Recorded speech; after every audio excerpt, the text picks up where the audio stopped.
Jay-Z's confessional about those infidelity rumors. We'll tell you why the rapper confesses his relationship with Beyoncé was not built on 100% truth. I love Liam so much. Miley's fiancé Liam Hemsworth has a special place in Billy Ray's heart too. Find out how Liam surprised Billy Ray and won him over for good. He's paid in full. And did Jennifer Garner confront Ben Affleck's girlfriend about their relationship? Find out what sources are telling people.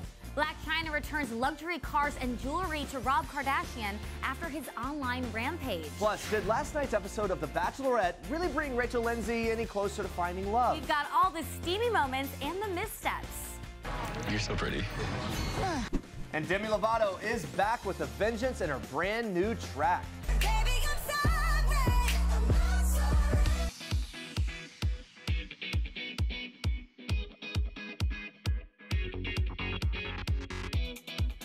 Good morning, People.com and Facebook Live. Welcome to People Now. We've got a packed show today, including a whole lot of birthdays. Jessica Simpson and Steph Curry's family celebrating some big days. So our Facebook question of the day is this: what is your dream birthday celebration?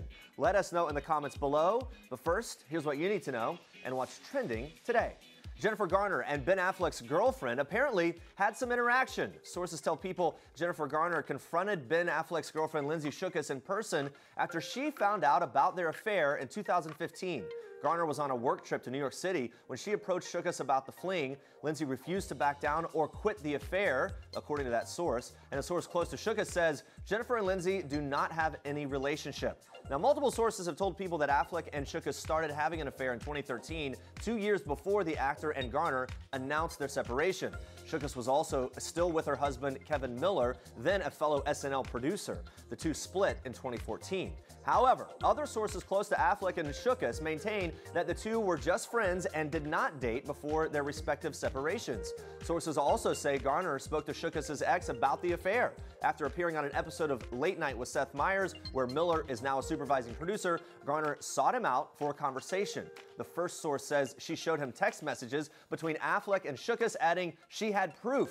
Miller and Shookus were already split at the time. Now, Ben Affleck and SNL producer Lindsay Shookus have been spending time together in Los Angeles since going public with their relationship last week. Most recently, they were spotted out to dinner at the Beach Street Cafe in Pacific Palisades, a source telling People they ate there but also took food to go. They add they were giggling during dinner and looked like they had the best time. Ben told stories and Lindsay threw her head back laughing several times. She acted like she thinks he is the funniest ever. Ben loves her attention. He looks incredibly happy. Leaving, they were still giggling. Ben carried food and they both had sodas. They headed back to Ben's house. Now moving on to this, Jay-Z has released another mini documentary for his new album, 444, and the latest clip is very much a confessional about rumored infidelity, which wife Beyoncé first brought to light in her album, Lemonade. The 11-minute video features deep conversations about relationships with women and interviews with celebrities like Chris Rock, Will Smith, and Kendrick Lamar. Now, in the doc, Jay-Z opens up about his marriage, saying, quote, "This is my real life. I just ran into this place and we built this big, beautiful mansion of a relationship that wasn't totally built on the 100% truth, and it starts cracking. Things start happening that the public can see." He goes on to say, quote, "Then we had to get to a point of, okay, tear this down and let's start from the beginning. It's the hardest thing I've ever done." The rapper also admitted that fighting for his relationship with Beyoncé had been more challenging to go through than his childhood and Marcy projects and being shot at. And later in the video, Jay-Z discussed the reasons that he played 444 for Beyoncé before anyone else, saying, quote, "We just got to a place where in order for this to work, this can't be fake, not 1 ounce. I'm not saying it wasn't uncomfortable, because obviously it was."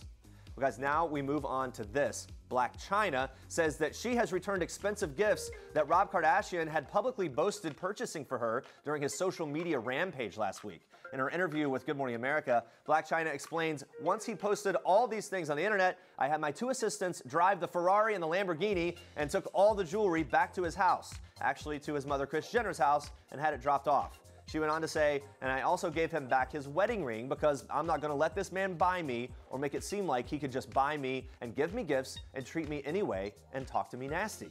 Blac Chyna was granted temporary restraining orders against Rob Kardashian after appearing at the Los Angeles Superior Court with her lawyer Lisa Bloom. The restraining orders include barring Rob from posting about Blac Chyna on social media, as well as sharing photos of their daughter Dream and Chyna's son King Cairo.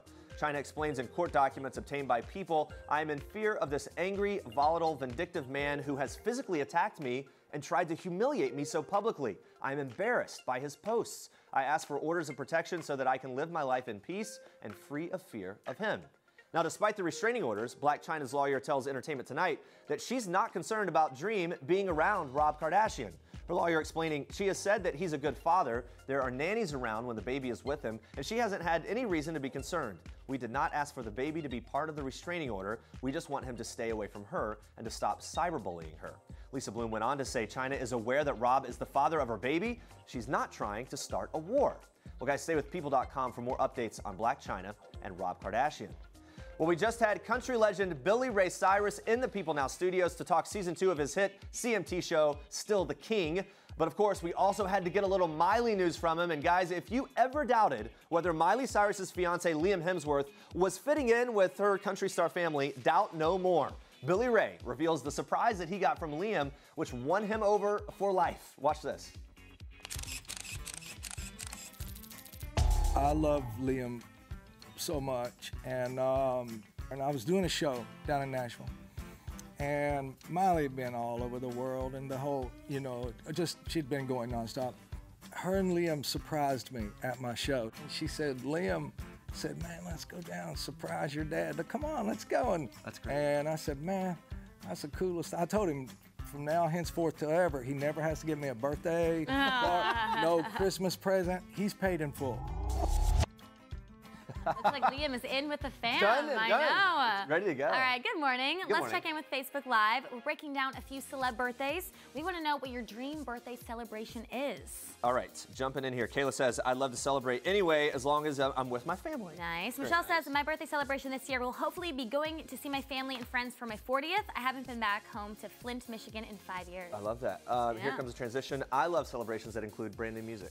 Oh, Yeah. good transition there. That's for See you. what did Yeah, there. Yeah. we're going to get some more Facebook comments coming in first, but Andrea, you've got some news for us in Star Trek. I do, about some new music to talk about in Star Trek this morning. Take a listen to this. Baby, I'm sorry. I'm not sorry. Baby, I'm sorry.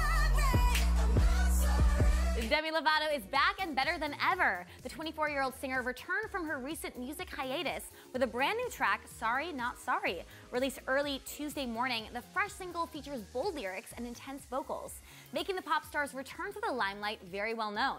In a lengthy social media post on Monday, Lovato teased the brand new power ballad, writing on Twitter, "This is an anthem for anyone who's ever been hated on and has risen above it and come out from the other side like a effing savage." Love that. The confident singer also thanked fans for being so supportive, especially after her surprising announcement that she'd be taking a break from the spotlight back in October. After some time off, which included an awakening trip to Germany, Lovato writes how she feels more energized and inspired than ever, vowing to give all and more to this new chapter. Love it, Demi. Can't wait to hear more. All right, now moving on to some birthday news. Steph and Ayesha Curry celebrated their daughter Ryan's second birthday on Monday, each posting their own adorable photos on social media. Ayesha, who shared this sweet slideshow of her baby girl, reflected on how quickly time has passed, writing, "I just want to cuddle you forever. I can't take how quickly the past 2 years have gone by." Steph, on the other hand, got a little more creative, sharing this hilarious pic of little Ryan hiding her face from the camera, writing, "I'm sorry, Daddy. No pics on the birthday for me, please. Just let me live." I'd say those are some slam dunk birthday shout-outs. But I don't think anything can quite top Jessica Simpson's tribute to 37. The blonde bombshell celebrated her 37th birthday on Monday, sharing a cheeky photo of herself relaxing on top of a green pool floaty. The mother of two captioned the post, "Kiss my butt 36, and I think we can see why. A very happy birthday to Jessica. And moving on to this, Deadpool star Ryan Reynolds is not afraid to bow down to another superhero. After Wonder Woman's domestic box office gross surpassed last year's go-to action movie, the 40-year-old actor channeled his inner Deadpool persona, congratulating the warrior princess on Instagram by writing, "The Merc may be filthier, but her BO is stronger. Congrats, hashtag Wonder Woman, hashtag box office boss." Gal Gadot's epic female-driven film has earned $368 million in the United States so far, just beating out Deadpool's $363 million. Although the raunchy action flick still champions the worldwide gross at $783 million, Wonder Woman is certainly catching up with a current standing of $747 million. I don't know, guys. I think this means we need a little Deadpool Wonder Woman collaboration in the near future. Just saying. And those are your Star Tracks for today. All right, stay with us, guys, because we are breaking down Monday night's very emotional Bachelorette episode. So many tears, plus an inspiring story of a yogi who lost over 100 pounds with her own fitness program. Now she is taking social media by storm. Stick around. This is Jennifer Aniston, who told people her beauty secret. It's called water. This is Julia Roberts, who confessed her $1 million beauty treatment. It's called sleep. This is Courtney, who escapes to the spa. And Michelle, who swears by good lighting. And this is Beyoncé, who woke up like this. These are people's insider trading tips to beauty from the world's most beautiful people. The details make the story. Don't miss this week's People.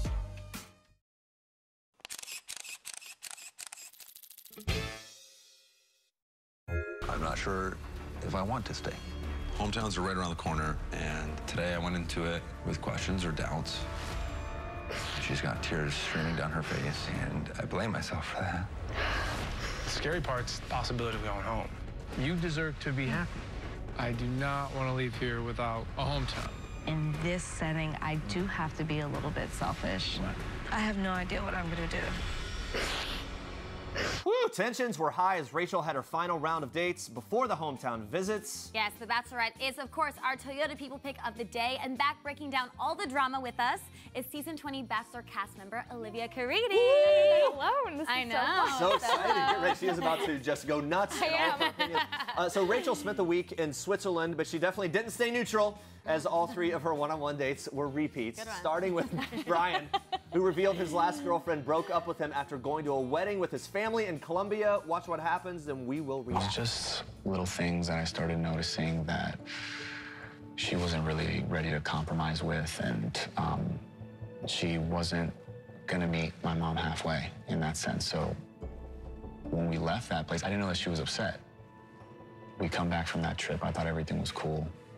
And a couple days later, she calls me, she's like, all right, we gotta talk. And she tells me that she's breaking up with me because of my mom. And, you know, of course, my mom was like heartbroken. It's like, wow, my only son, the woman he loves, and I'm the culprit, you know, why they, fell apart. So, I mean, I guess it just goes back to how important family is, and that's why I'm a little scared.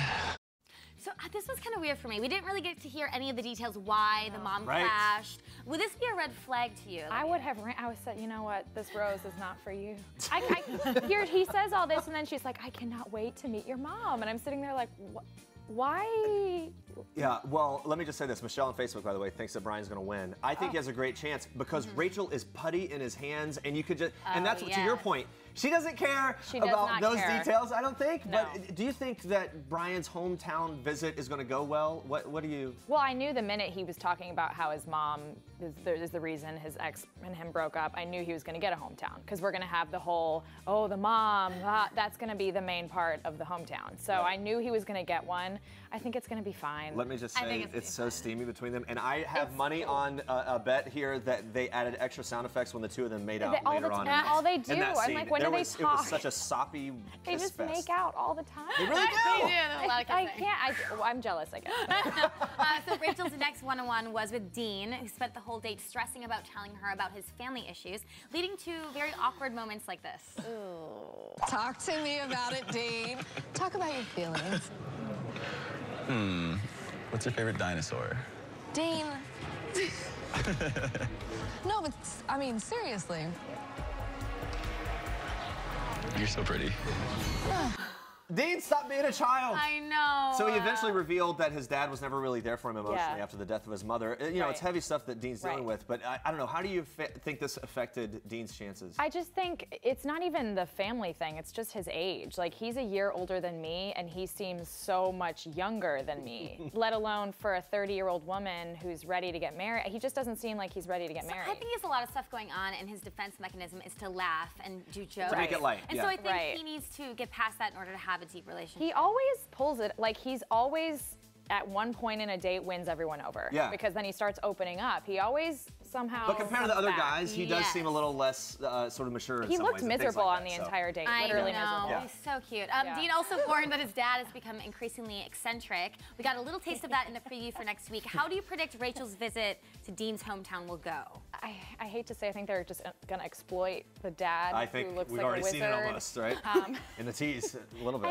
I hate that they're gonna make that a joke, but I know the show, they're gonna do it. They are, definitely. So, yeah, we don't know, they may have a lot to work with. Yeah. So look, Rachel's last one-on-one visit was with Peter, who also had the very first one-on-one date of the season. Now, he made this emotional reveal about the end of his last relationship. Watch. I pulled out of the driveway with all of my stuff back to my car, and we hugged and said goodbye.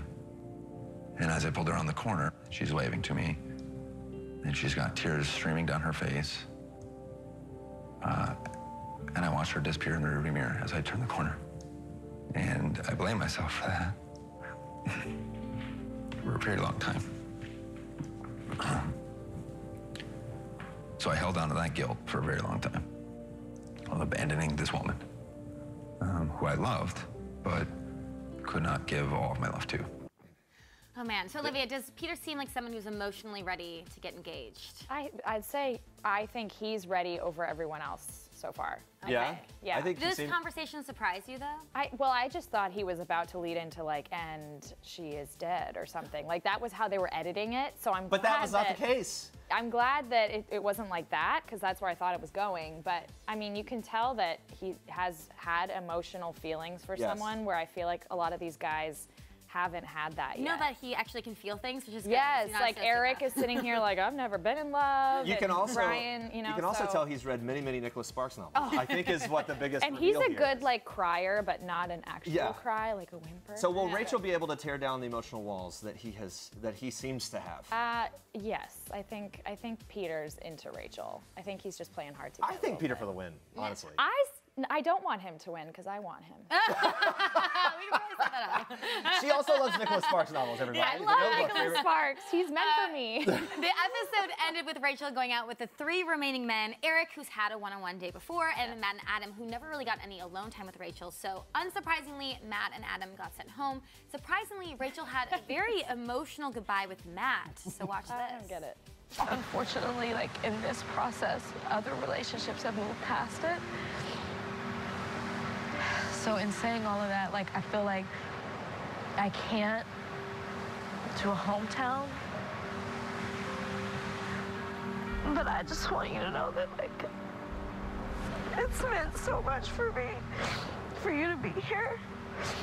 And it's been such a pleasure getting to know you. No, I hate to say goodbye to you like this. She's in tears. He's like, okay. For those who don't remember, Matt was the guy who showed up dressed as a penguin on night 1 and then got virtually no screen time after that. None. Were you surprised by this goodbye? This goodbye made 0 sense to me. And if they did have a relationship, it's a shame that ABC chose not to show it. We didn't see it at all. Because it made no sense. All of a sudden, we're like, why is she so upset over this guy that we're just seeing him for the first time? We didn't even know his name. So yeah, shame on ABC for not giving us that relationship if it really was that good. Kind of the same thing with Adam when he said that he had the strongest relationship with her in the house. Adam's a little delusional. But no, the best night for Adam was last night. I was watching, I was like, wow, that's a great guy anyway. Yeah. So, but we'll stick with him for now. Next week, we'll head to Brian, Dean, Peter, and Eric's hometowns. Whose visit are you most excited to see? I think they'll all be very different for different reasons. Well, just Peter so I can stare at him. Honest, I don't know. Eric, I'm worried about. I just don't see it there for them, so I'm a little worried about them. But I think the other 3 will be. I think Dean's nervous. I know. Right now in real time. I think Dean doesn't want a hometown. Dean was like basically trying to be like, please don't give me one. My family, it's so hard. And she's like, I still want one. It'd probably be good for him in the long run to actually have it, though. That might be true, yeah. I need to see what's up with the dad. Yeah, well, we'll all find out together. Olivia Caridi, thank you so much for being here. Make sure to listen to Olivia's podcast, Mouthing Off. It's doing really well. It's Congratulations doing well. on that. It's really good. Get on board, guys. And watch ABC's The Bachelorette Mondays at 8 p.m. Eastern. Thank you. This is Jennifer Lawrence in People. This is Jennifer photobombing Taylor Swift, and Sarah Jessica Parker and Liam Hemsworth, proving that while we all love the fashion of the red carpet, it's people who steal the show. People. The details make the story. The feedback that I've been getting has just been absolutely astounding. I get hundreds of messages every day from people all over the world, and you know, I mean, if I am having these conversations all the time in my waking life.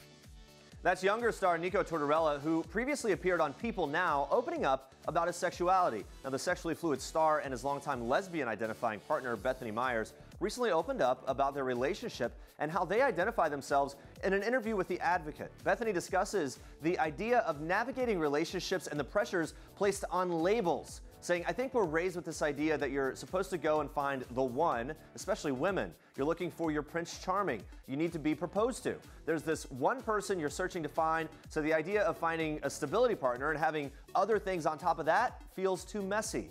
Bethany identifies as gay and shared that Nico was the only man she could imagine having a relationship with. Nico, who identifies as pansexual, understands the world's need for labels, explaining, I can be emotionally, physically attracted to men. I can be emotionally, physically attracted to women. The B in LGBTQ+ has been fought for so long. I'm not going to be the person that's like, no, I need a P. I need another letter. I stand by people that have paved this way for somebody like me. After hitting the weight of 395 pounds in 2014, Maria Aduba realized she'd reached her rock bottom. But then Maria discovered a passion for yoga and developed her own plan for a healthy lifestyle that led her to losing over 120 pounds. Maria is joining us now via Skype. Thank you so much for being here, Maria. How are you? I'm good. How are you? I'm good. Thanks for joining us. So take us back to that moment back in 2014. Why did you feel like you had hit rock bottom? What was that like? You know, my whole life I've been overweight, so it's not something that's new to me. I think it hit me when I actually got on the scale and I was almost 400 pounds. And I was like, you know, this is crazy. I need to do something about it. I've always been active. I've always tried to lose weight. Nothing just sticks. So it was at the point when I realized, oh my God, you know, I weighed this much, that I had to do something about it. Yeah, we're seeing these pictures. The transformation is incredible. How did you discover yoga? Why did this click for you? I actually just saw something really cool on the internet and I was like, you know, I want to try that. So that's what I did. It was after my workout and I just, you know, got on the mat and tried it. And I actually wasn't that bad. I expected it to be, you know, horrible. But it was decent. And I was like, you know, this is something fun. My body clearly can do more than I thought it could do. So I just kind of went with it. Yeah, and I love all the pictures of you doing the splits and everything. Yoga isn't the only exercise that you do. You know, what have you found that works best for you? What other sorts of exercises? I do cardio. It's not my favorite thing in the world to do, like most people. Yeah, a lot of people, I hate it. So I do like Zumba, boxing, swimming, things that aren't necessarily feeling like cardio. And then I also strength train. I think lifting weights is a big part of it because, you know, a lot of people just do cardio and they forget you actually have to build the muscle as well. So that's helped me a lot. Yeah, you post about your workouts on Instagram. You also share a lot of delicious looking pictures of meals. What's been your secret to dieting success? My biggest secret to dieting is to not necessarily diet. You don't want to pull out any main food group because if you pull that out, the second you go back into it, you're just going to devour it because you haven't had it for so long. So as long as I'm eating, you know, whole foods, nothing processed, nothing fried, I kind of stick to that, and then I just eat every 2 to 3 hours, smaller portions to keep my metabolism going fast. Love that. Okay, so now you're working on getting your master's. You're the first person in your family to go to grad school. What does it mean to be taking this step in your journey to help others? To me, it means everything because, you know, there are a lot of people like me. I actually have PCOS, which is a metabolic disorder, which caused me to gain so much weight and makes it harder to lose weight. And I realized through my master's program, there are a lot of people like me out there. So being able to help them and show them that it's possible, that kind of is what keeps me going because 10-page papers do not inspire me at all. But definitely seeing that other people can benefit from me, that's what makes it count. Yeah, and you've had to kind of combat this stereotype of what a fit person typically looks like. What is your message to anyone watching who's struggling with their health?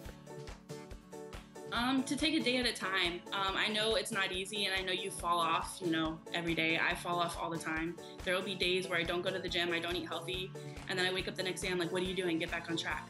And I think just knowing that you can fall a million times and still get up and do something about it, that's the big key to take with you because it's not, you know, a one pound to 100 pound loss.